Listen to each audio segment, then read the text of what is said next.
নমস্কাৰ নিউজৰ বাতৰিলৈ স্বাগতম জনাই ষ্টুডিঅ'ৰ মজিয়াত মই পল দাস চাওক আজিৰ বাতৰি অসম ৰাজ্যিক বিদ্যুৎ কৰ্মচাৰী সংঘৰ উদ্যোগত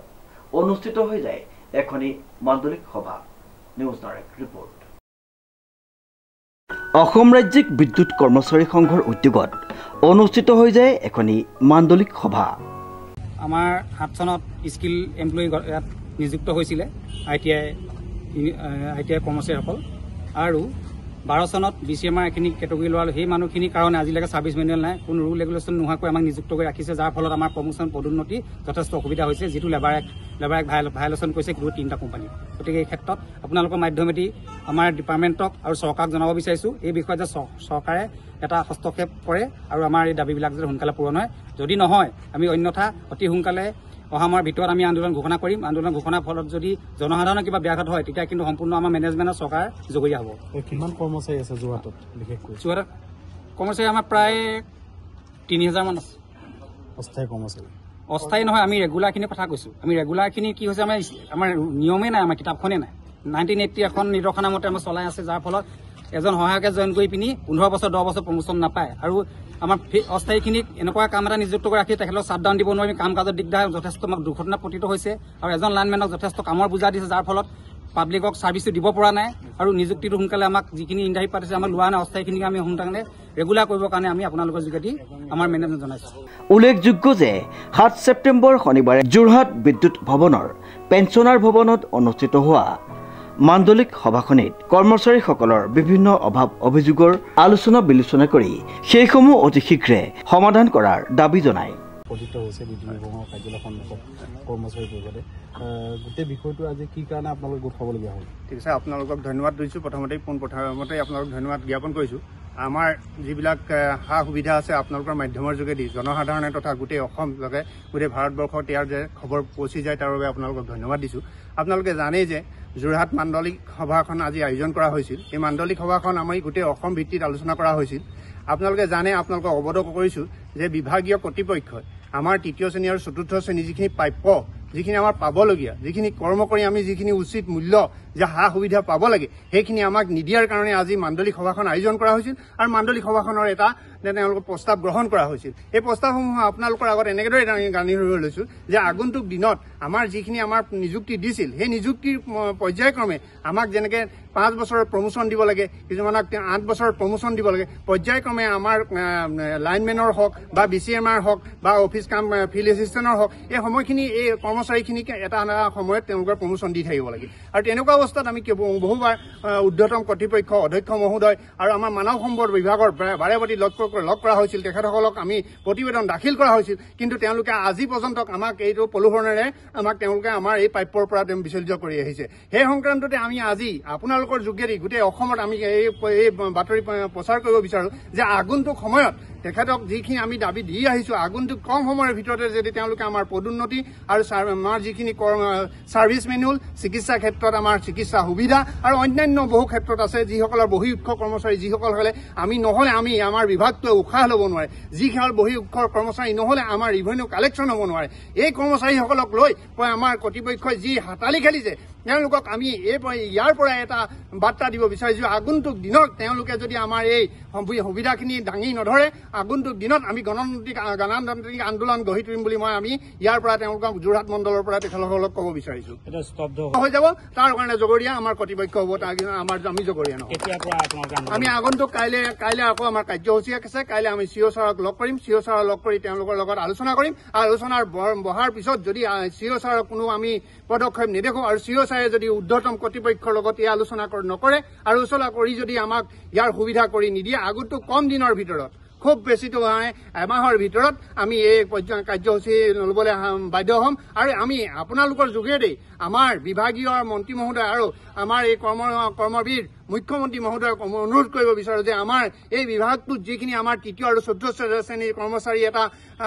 সমস্যাই দেখা দিছে মুখ্যমন্ত্ৰী মহোদয়ক আমি অনুৰোধ কৰিব বিচাৰোঁ তেখেতে যে নিজাববীয়াকৈ এটা পৰ্যবেক্ষণ কৰি আমাৰ যিখিনি সমস্যা আছে সেই সমস্যাখিনি যাতে সমাধান কৰাত তেওঁ প্ৰচেষ্টা হাতত লয় উক্ত সভাখনিত উদ্যোক্তাসকলে জানিবলৈ দিয়ে যে প্ৰায় 10-15 বছৰ চাকৰি কৰি থকা কৰ্মচাৰীসকলক অতি শীঘ্ৰেই পদোন্নতি দিয়াৰ ব্যৱস্থা কৰিব লাগে মানে যোৰহাটত এটা মাণ্ডলিক সভা হৈ যায় আৰু আপোনালোকে অহাৰ কাৰণে ধন্যবাদ দিছোঁ। তো ইতিমধ্যে আমাৰ যিটো আজি কাৰ্যসূচী লৈছোঁ, আমি 4 নম্বৰ 2024 তাৰিখে আমি মাননীয় অধ্যক্ষ মহোদয়ৰ লগত এটা আলোচনা কৰিছিলোঁ। তাতে আমি কিছু তৃতীয় চতুৰ্থ শ্ৰেণীৰ মানে সমস্যাখিনি অৱগত কৰিছিলোঁ। অৱগত কৰাৰ পিছত অধ্যক্ষ মহোদয়ে ভাল পদক্ষেপ লৈছিল। তেখেতে কৈছিল যে গোটেই সমস্যাখিনি সমাধান কৰি দিব লাগে, কিন্তু মানৱ সম্পদৰ লগত আমি বাৰে বাৰে যোগাযোগ কৰাৰ পিছতো আজি তেওঁলোকে সমস্যাবিলাক সমাধান কৰা নাই। তো গতিকে আমি মানৱ সম্পদক অনুৰোধ জনাইছোঁ আজি এইখন মঞ্চৰ পৰা যে অতি সোনকালে আমাৰ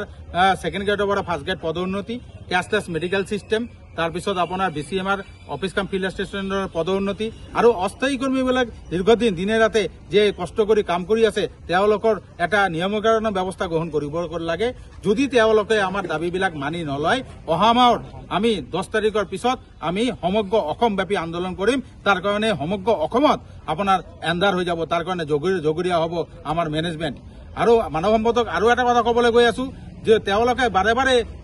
এটা কথা কৈ থাকে যে অফিচৰ পৰা ফাইলৰ পৰা বস্তু হেৰাই যায়। যেনেকে বঙাইগাঁৱৰ এটা কেছ আছে যে তেওঁলোকে বাৰে কৈছে যে ফাইলৰ পৰা বস্তু হেৰাই গৈছে। এই 20 জন ল'ৰাৰ যিটো ঘটনা যিটো হৈ আছে, আমাৰ তাতে তথ্য আছে। তথ্য থকাৰ পিছত তেওঁলোকে এইটো মানি লোৱা নাই। তেওঁক অনুৰোধ জনাম এইখন মানি লৈ তেওঁলোকৰ সমস্যাখিনি সমাধান কৰক। আৰু অহাকালি আমি মাননীয় CEO ছাৰৰ লগত আমি আলোচনা এটা কৰিম। যোৰহাট মণ্ডলৰ আমাৰ দীৰ্ঘদিন 10 বছৰ ধৰি আমাৰ সহায়কবিলাকে খাটি আছে, তেওঁলোকে আজি পদোন্নতি মানে নাপালে, কিন্তু আমাৰ হাতত এখন অৰ্ডাৰ আছে যে 2nd গ্ৰেডৰ পদোন্নতি দিবৰ কাৰণে কোনো ধৰণৰ ভেকেঞ্চিৰ কথা নালাগে। তা গতিকে আমি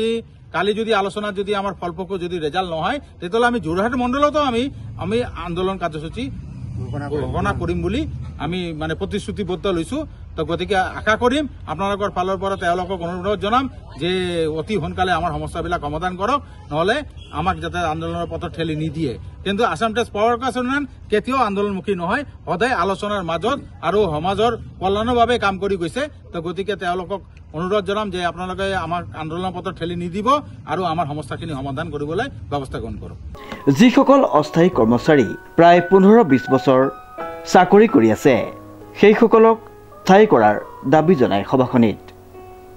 আজি আমি সভাত আৰু এটা সিদ্ধান্ত লৈছো। তাৰমানে আমাৰ যোৰহাটত মণ্ডলৰ মানে আমাৰ কিছুমান সহায়ক আছে, আজি 10 বছৰ 15 বছৰ হৈছে, তেওঁলোকে আজি ডেটলৈকে প্ৰমোচন মানে পোৱা নাই। আৰু 2 নম্বৰতে তেওঁলোকে এটা ভেকেঞ্চিৰ এটা অজুহাত দেখাই আছে। কিন্তু আমাৰ তাতে অৰ্ডাৰ এখন আছে, এই অৰ্ডাৰত লেখা আছে যে ভেকেঞ্চিৰ কোনো মানে ভেকেঞ্চি কোনো কিছু নালাগে। এইখন অৰ্ডাৰ মতে তেওঁলোকে ইজিলি দিব পাৰে, কিন্তু তেওঁলোকে কি কৰিছে সহায়কবিলাকক মানে দীৰ্ঘদিন ধৰি মানে অবাঞ্ছিত কৰি আছে। তেওঁলোকে প্ৰমোচনটো দিবলৈ মানে ইচ্ছা প্ৰকাশ কৰা নাই। যদি কালি যদি আমাৰ সদস্যমূলক আলোচনা এটা মাননীয় ডিজিএম ছাৰৰ লগত আলোচনা আছে, তেওঁ যদি কৰি নিদিয়ে তেতিয়াহ'লে কিন্তু আমি যোৰহাটত আন্দোলন কাৰ্যসূচী হাতত ল'বলৈ বাধ্য হ'ম। ইয়াৰ কাৰণে আপোনাৰ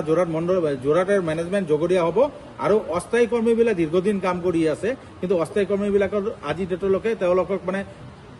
প্ৰপাৰ সলিউশ্যন আনা নাই। আমি মেনেজমেণ্টক কৈছো যে তেওঁলোকে আজি 20 বছৰ 10 বছৰ ধৰি সিহঁতে কাম কৰিছে, তেওঁলোকক এটা একেলগে যদি আপোনালোকে পদোন্নতি দিব নোৱাৰে, তেতিয়ালৈকে আপোনালোকে ফেজ হয় 3টা ফেজত আপোনালোকে পদোন্নতিটো দিয়ক। মানে যাৰ 60 বছৰ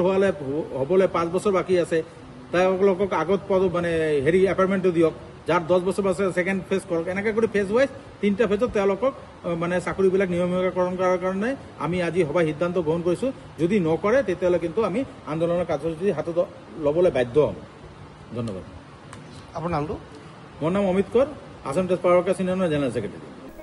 সভাৰ সিদ্ধান্ত মৰ্মে অতি শীঘ্ৰে যদি দাবীসমূহ পূৰণ নকৰে, তেন্তে ভৱিষ্যতে